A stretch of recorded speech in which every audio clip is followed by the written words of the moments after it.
kahetsusväärselt palju, ma olen täna 35-aastane ja enda spordialaga lõviosa oma elust tegelenud ja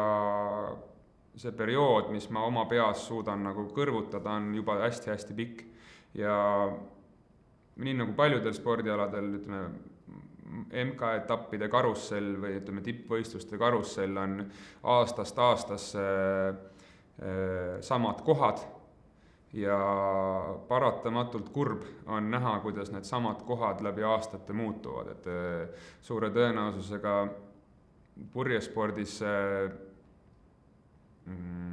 ei ole nii käega katsutav see muutus kui näiteks võib-olla suusatamises, kus Austrias asuval MK-etapil 10 aastat tagasi oli iga-aastaselt lund ja nüüd enam seda, et MK-etappi ei toimu, sest seal lund ei ole peaaegu kunagi, siis ka meie oleme endiselt looduse rüppes olev spordiala, kus näiteks tuuled on muutunud, hoovused on muutunud ja mingisugused tendentsid, mis eelnevalt olid justkui nagu aamen kirikus, et iga aasta teadsid, et selles võistluspaigas on sellised tingimused, siis tänapäeval neid enam ei ole. Ja see on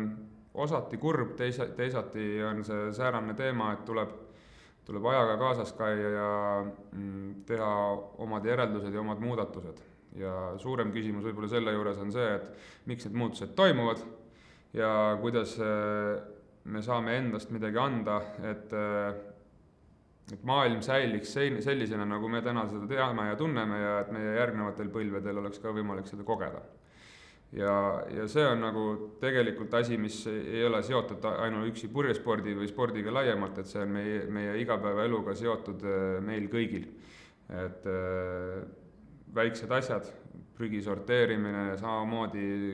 korduvkasutatavate pakendite kasutuse viljelemine ja nii edasi. Et hakkab väikestest asjadest pihta ja siis võib-olla me jõuame sinna punkti, kus igal pool ei ole prügimäed, et isegi kui me siin, kus me istume, ei näe ühtegi prügimäge hetkel praegu, siis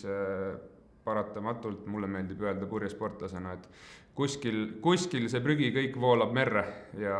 mina kahetsusväärselt ühel või teisel hetkel purjetan sellest prügimäest üle. Et hästi keeruline on hoomata, kui see ei ole sul endal silme ees, aga need prügimäed tekivad ja see on meie kõigi endi kätes, et see teema kontrolli alla saada ja parim, mida me tegelikult teha saame, ongi luua seda teadlikkust ja panna ja suunata inimesi mõtlema selles suunas.